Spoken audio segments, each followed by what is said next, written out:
every year she's so kind to at least review one book for us. And in talking with Jan last night, she gave me a little bit of background. Many of you know her very well. I know her a little bit, but not really well. But she told me that she had been an English teacher at San Antonio College for 45 years. That's really something, Jan. That's a long time, and some lucky students, I'm sure, to have had you. Yes, that's very nice. And I guess it's 42 years, but anyway, it's a long time. And Jan's husband is a retired Methodist minister, so she's a little used to being around churches, right, Jan? Okay, so it is with great pleasure that I introduce Jan Clayton, and she will review the book Commonwealth by Ann Patchett. Good afternoon, everybody. It's so great to see all of you again, and it's so great to run into you all over town and renew our acquaintance. Today, I am speaking about the writer Ann Patchett, her novel Commonwealth, and another of her novels that's probably her most famous novel called Bel Canto. Probably you've read Bel Canto. Supposedly Bel Canto is being made into a movie, and I keep waiting for it, and I haven't seen it yet. I don't know about you all. With Renee Fleming singing the role of the soprano. So that ought to be fabulous. As Jan said, I taught English at San Antonio College for 42 years. Loved every minute of it, although I certainly did groan and moan when I was grading all those papers, but it was still fabulous. And since I can't get teaching out of my blood, I have some notes for you all today, but no quiz. I'll let you give me the quiz. The main thing I'm giving you is some books recommended by Ann Patchett that she says influenced her in the writing of Commonwealth. And I have read most of these books, and I think you would, you've probably read them too, I'll say number one, but if you have not, I know you would enjoy reading them. So let me start passing out the notes, and I'll also get started talking. Oh, thank you, Jan. Everybody, I don't know about you, but I attended the San Antonio Book Fair last year, 2017. Ann Patchett was the featured speaker. So I went to hear her speak, saying to myself, oh goody, I've got to give that book review of Commonwealth, and I'm going to learn a lot about Ann Patchett, and indeed I did.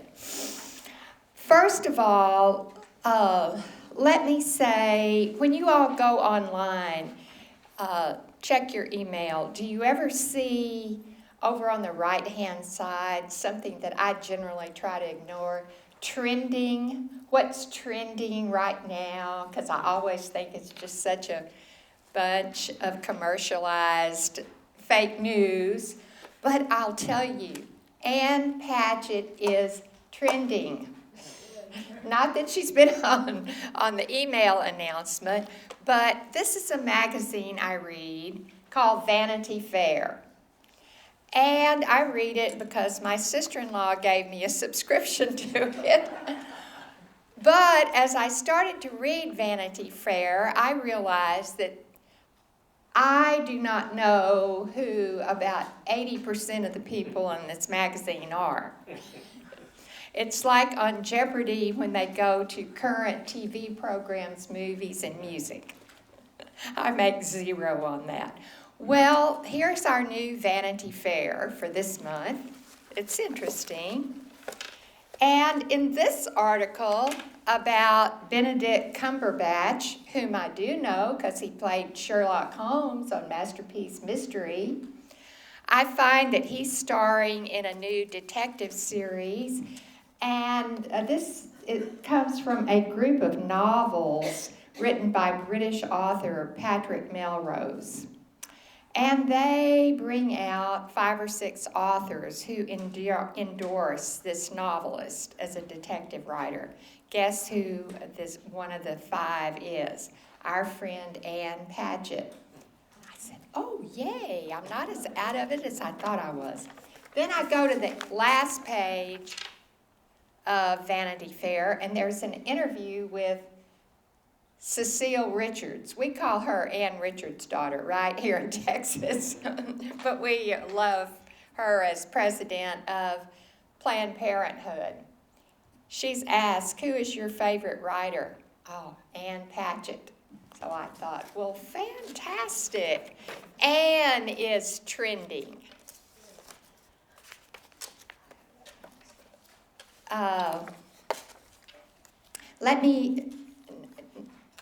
I will say Ann is trending if you're like I am. Not that we care too much, but she is a great writer.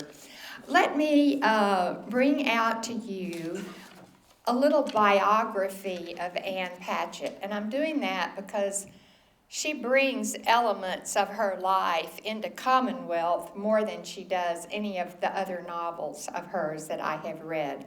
She was born in 1963 in California. She's the youngest of 2 daughters of Frank Patchett, a Los Angeles police captain, very important in Commonwealth, and Jean Ray, who later became a novelist. The couple divorced. Ann and her mother and sister moved to Nashville, Tennessee, where when Patchett was 6 years old.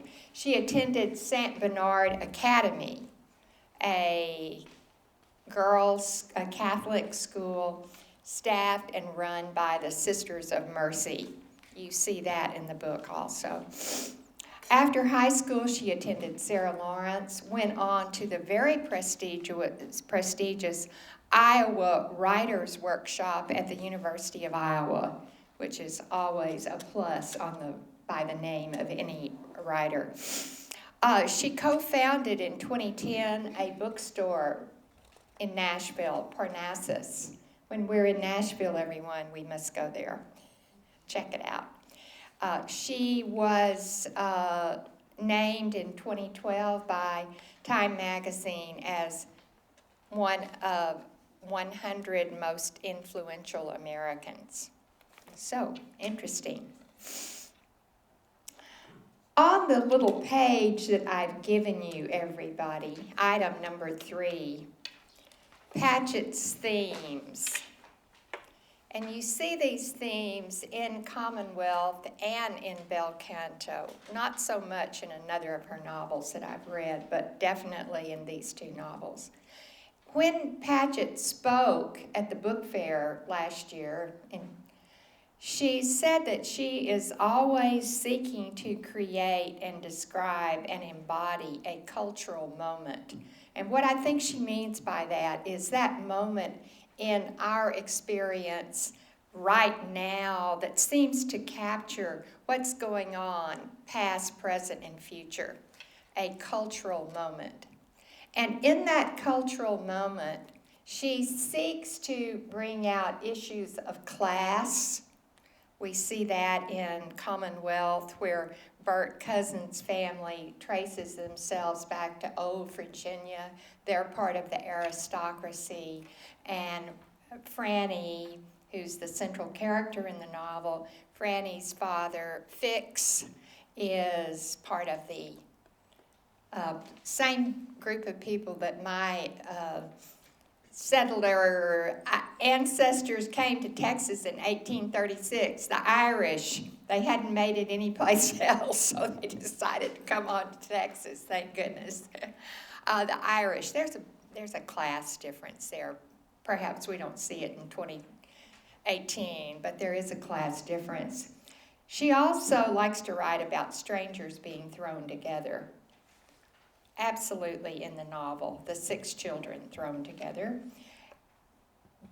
The intersection of wealth and poverty. And the intersection of wealth and poverty in Commonwealth, you know what that is. I think it's the emotional poverty that the children live with as their parents divorce, the new couple is formed and the 6 children are brought together. Finally, everybody, for Ann Patchett, and I'm going to say it right at the beginning and I'm going to say it at the end of my comments. For Ann Patchett, what keeps us together and what the greatest thing is the power of art.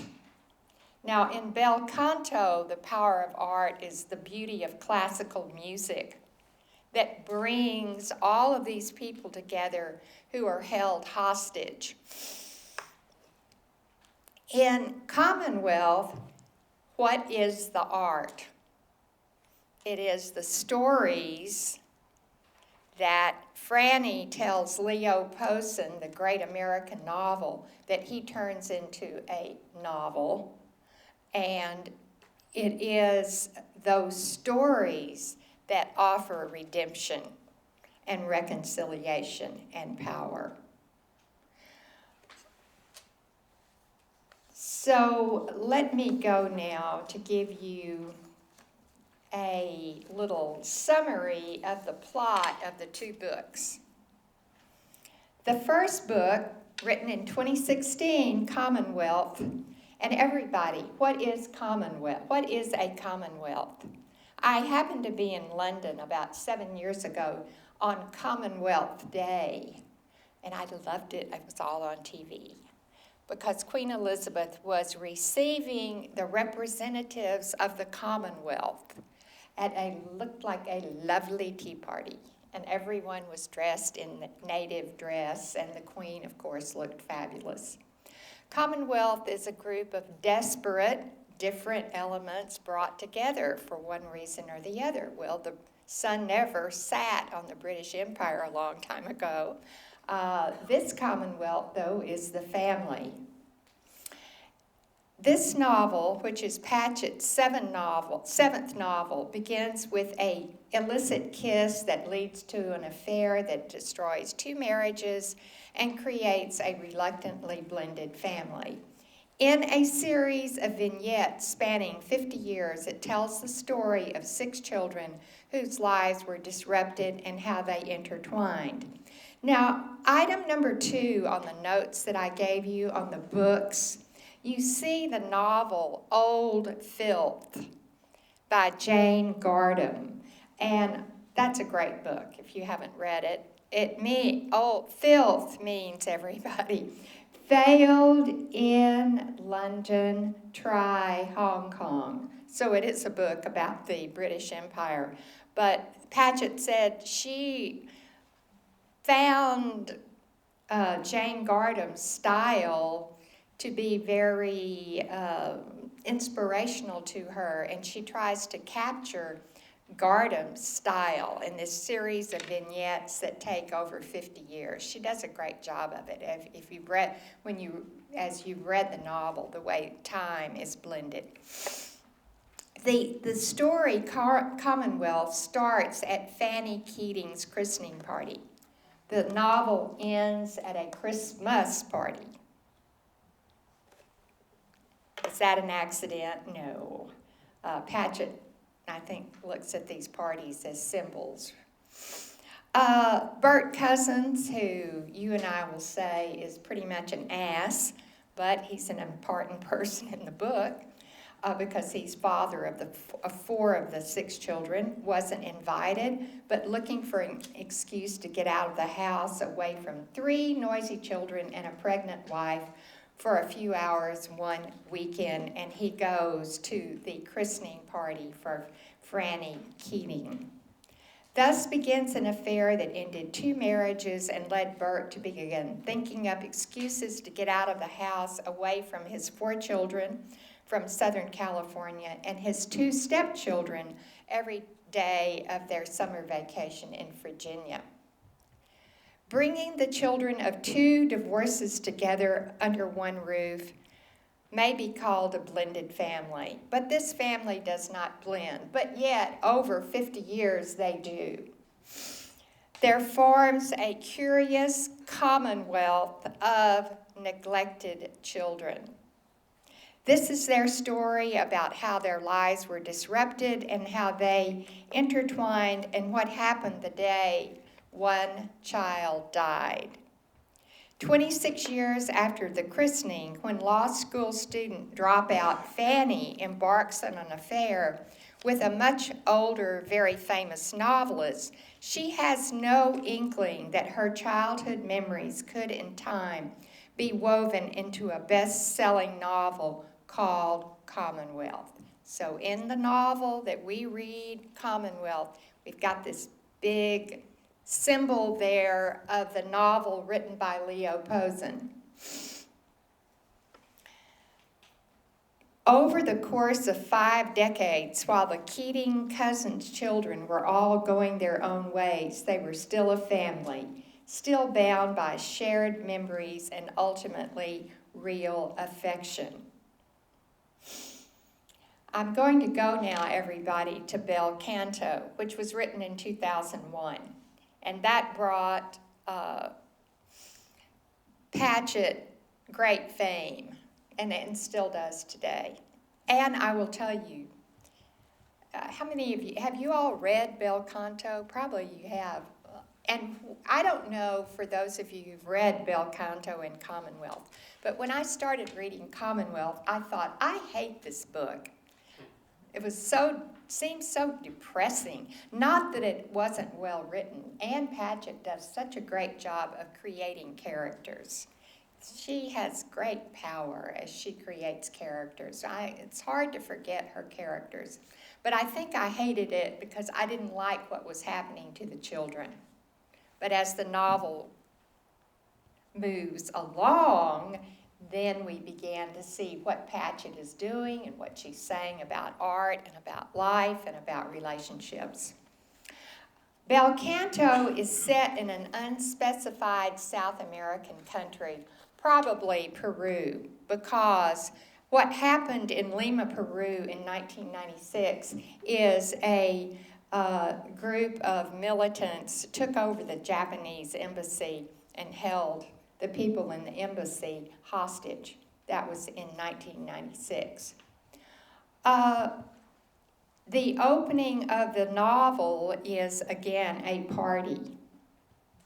Bel Canto, opening of the novel, is a birthday party that is supposed to honor the president of this unnamed Latin American country. The president is not there.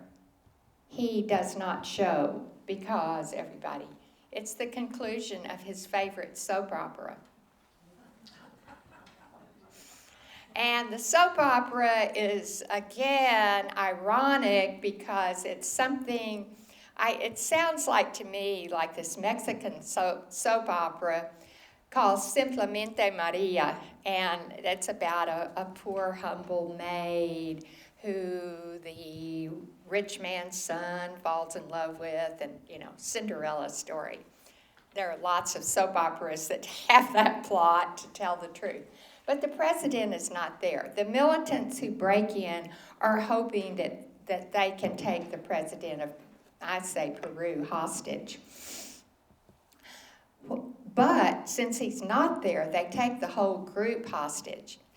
And some of the major characters are the president of a Japanese company whom the Latin American leaders are hoping to have invest in the country. He's not about to invest in this country because it's a bad financial move.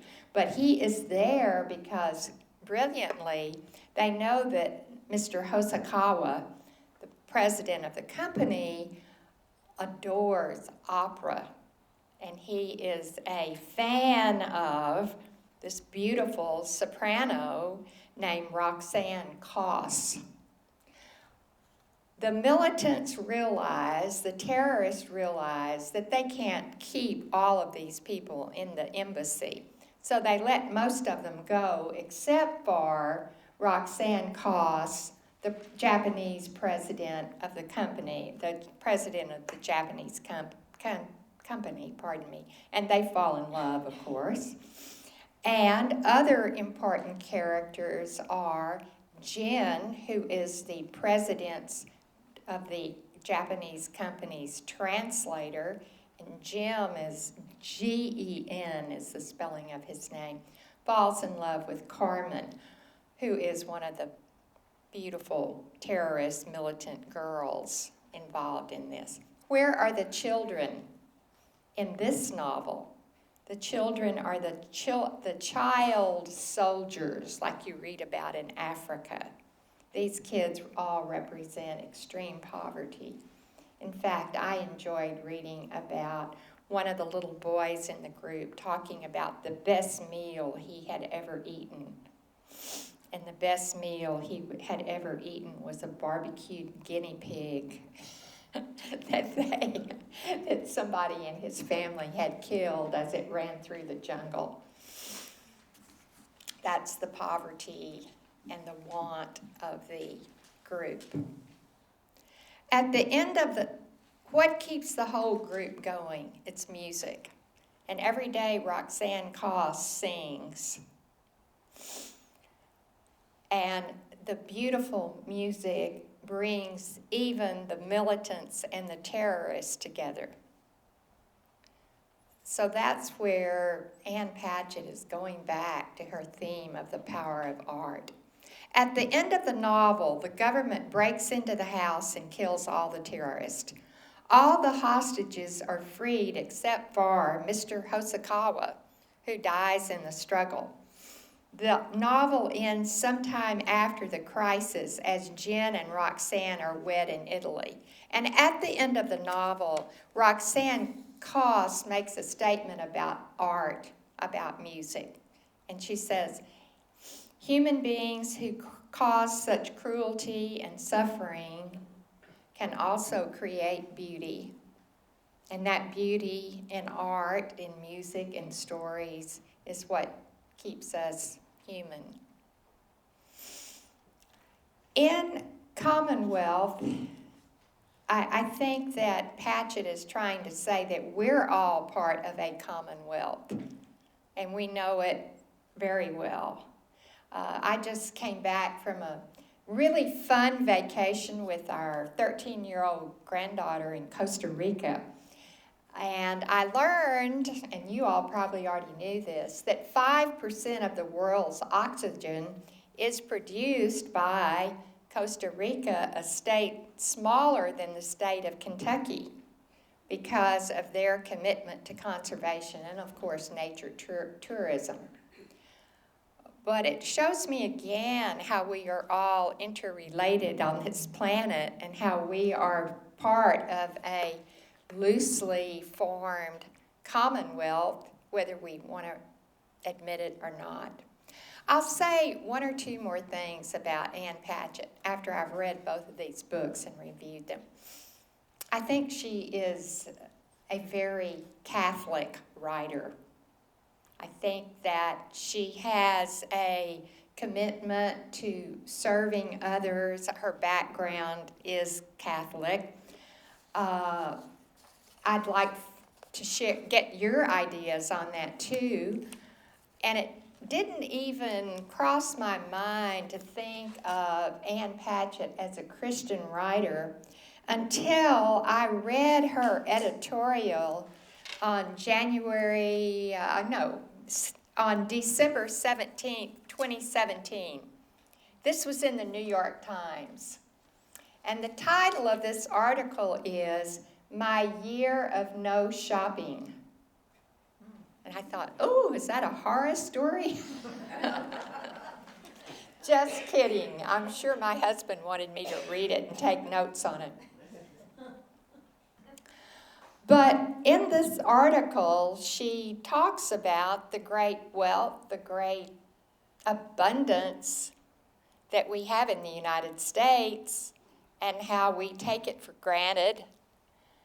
And her last sentence in this article is, I think, very interesting. She says, or, as the great social activist Dorothy Day liked to say, the best thing to do with the best things in life is to give them up. And I think that takes a little bit of spiritual recollection and investigation to kind of think of what that means. But as Christians, we can give them up because of the power of the Holy Spirit. And as Ann Patchett says, it is our stories, it is our art that makes us human. So even when our children are saying, "Oh, Mom, you've told that story before," ignore them. Hang on to those stories, because those stories are what make life beautiful and what make all of us unique. So I want to say again, everybody, it's a pleasure to be here with you. It's, like I say, a pleasure to see you out and about, you, all my friends. Do you have questions, comments about the novel, or plural novels? Any comments that you'd like to make about the book? Those of you who've read Commonwealth, tell me, what was your response when you started reading it? What, Jan? Well, mine was to see divorce and what really happens to the family, how the children, it's just devastating to them. Yes, that there is that feeling. But Fix, who is the father of Franny, the police captain, he really cares about his children. I think he's a perfect policeman. He'll go to any length to care and to do what's right. While Bert Cousins, the rich attorney who marries Fix's wife, that guy is terrible. But Franny loves him too. And did it cross your mind? This is on my notes. What's her name, everybody? Frances? St. Francis? Franny's one of our, St. Francis is one of our heroes, I think, for all of us who love and treasure animals. Any other comments? Yes. Well, I was amused by your comment. When you first read the book, you said you didn't like the book, and that's as far as I got, I'm afraid. My wife was reading the book, and she would tell me about all the problems and the bad things that went on, and I said, oh, this is just, a big soap opera and all, but I really need to get some positive criticism, so I read the Dust Jacket about the children blending together, and I thought, well, that's nice and all. But I always like to place things. Is there some idea of where the setting of this story is? Yes, the setting is Virginia and California, and I know Patchett is embracing our country. I think she's saying what happens in this book is going on everywhere, and not just with the poor, but of children of all socioeconomic groups who are abandoned emotionally by their parents. Yeah, great point. But Bert Cousins, the guy you've heard me now vilify, Mr. Cousins' family is the aristocracy of Virginia. And out on the West Coast, like I say, we've got the Irish policemen. And you and I are related to both these groups. Anything else? Yes. I recently read a book by a Japanese author, and in that there was a divorce and whatnot, and they described a blended family as an artificial flower. Oh, how neat. Beautiful metaphor. Describe the blended family as an artificial flower, which can have great beauty and value. Just go to the store sometimes, not the dollar store. It's not the real thing. But it's not the real thing, but it can be something else that's real. And I think that's what Commonwealth is bringing out. That it is not the real family, but it becomes even more, finally. Something that wasn't really developed was the fact that Franny is the one who revealed the story. Exactly. And we don't really see the reactions of all the other children. That's But right. sometimes when you tell those stories, they resent that information getting out. They Because do. of their own struggles. And I think that's part of the novel that Patchett gently deals with.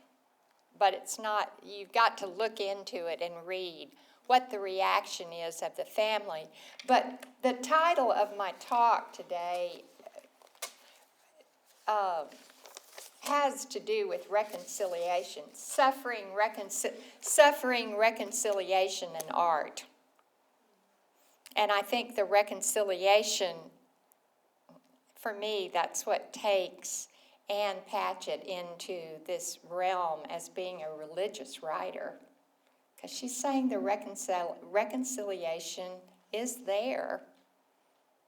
And I think that's at the heart of our Christian faith, is the hope that the reconciliation is there. If we're not too stubborn to accept it. Other comments, you all? Well, thank you so much. It's been great to be here, and it's an honor to be invited. Thank you. Thank you, Jan. Thank you very much. Appreciate it. Thank you.